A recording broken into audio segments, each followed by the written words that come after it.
Luangkan waktu sejenak untuk menyimak kisah orang-orang soleh. Karena kata Imam Ghazali, orang-orang soleh hidup puluhan tahun, sementara kita bisa mengambil pelajaran dari mereka dengan hanya waktu sejenak, yakni dengan mendengarkan kisah-kisah mereka. Maka jangan lewatkan kisah berikut ini. Assalamualaikum warahmatullahi wabarakatuh. Waalaikumsalam.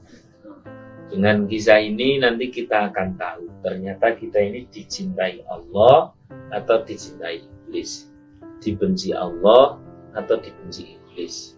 Idealnya kita ini mendapatkan cintanya Allah dan dibenci oleh iblis. Jangan sampai kita ini dibenci oleh Allah dan dicintai malah oleh iblis. Nah, untuk mengetahui ini ada satu informasi, sebuah kisah yang terjadi pada Nabi Yahya alaihissalam. Kala itu Nabi Yahya alaihissalam didatangi oleh iblis. Mumpung didatangi oleh iblis, kesempatan bertanya, Iblis, siapakah orang-orang dari anak cucunya Nabi Adam yang paling engkau cintai, dan siapakah orang yang paling engkau benci? Ternyata jawaban iblis ini di luar ekspektasi, di luar perkiraan.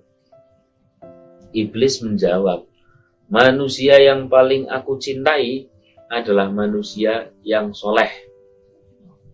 Harusnya kan yang paling dicintai kan yang berdosa. Nah, justru yang berdosa itu yang paling aku benci.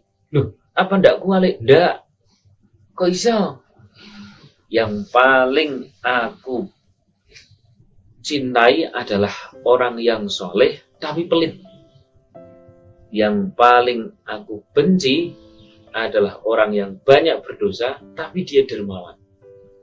Loh, kok bisa? Orang berdosa malah engkau benci, orang soleh malah engkau cintai. Apa ndak kualik? Ndak. Kok bisa seperti itu? Sebab kalau ada orang fasik, dia banyak dosa, sudah capek-capek aku menggodanya untuk melakukan dosa, sudah sekian banyak terkumpul dosa, lu kok dia sedekah, lu kok dia dermawan, diampuni oleh Allah. Ini saya benci banget, sudah capek-capek saya kumpulkan agar dia melakukan dosa, ternyata terakhir-terakhir malah diampuni gara-gara sedekahnya. Ini loh yang paling saya jengkel, kata siapa?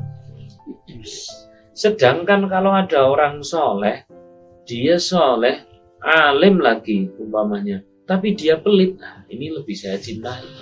Kenapa?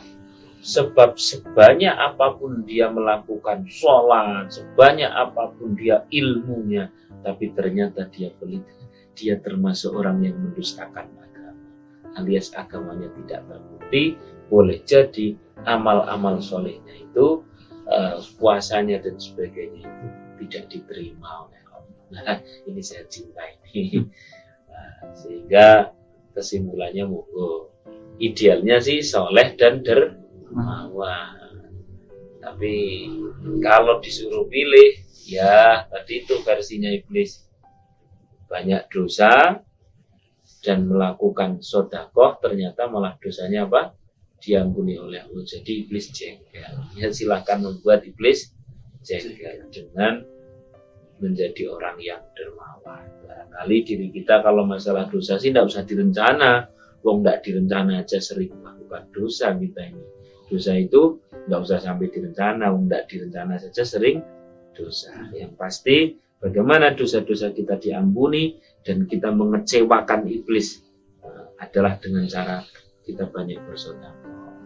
Nah, dengan banyak bersedekah, barangkali dosa-dosa kita yang telah lalu diampuni oleh Allah Subhanahu wa Ta'ala. Iblis kecewa, sudah capek-capek menggoda agar kita berdosa, terakhir-terakhir malah diampuni sebab kita bersedekah.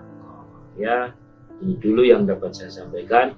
Semoga bermanfaat. Siapa yang merasa banyak dosa, maka banyaklah bersedekah agar diampuni dosa-dosa kita oleh Allah Subhanahu wa Ta'ala, sehingga iblis pun kecewa. Demikian Semoga bermanfaat. Saya Kang Riyad dari Kampung Aku. Assalamualaikum warahmatullahi wabarakatuh. Kuntum khairu ummatin ukhrijat linnasi. Kalian adalah manusia-manusia terbaik, hamba-hamba prioritas di sisi Allah. Siapa itu? Ta'muruna bil ma'rufi wa tanhauna 'anil munkar. Yakni setiap siapa saja yang mau berdakwah, ia adalah manusia prioritas di sisi Allah. Loh, kalau saya mau dakwah, saya kan tidak punya ilmu. Berdakwahlah dengan apa-apa yang Allah titipkan untuk setiap kita. Yang punya ilmu, dakwahlah dengan ilmu. Yang punya uang, dakwahlah dengan uang. Yang punya tanah, dakwahlah dengan tanah. Yang punya skill, gunakan skill itu untuk berdakwah. Demikian seterusnya. Dengan seperti itu maka berarti tiap-tiap diri kita yang mau berdakwah dengan apa-apa yang Allah titipkan kepada kita, maka berarti kita menjadi manusia-manusia prioritas di sisi Allah. Prioritas di dunia dan prioritas di akhirat.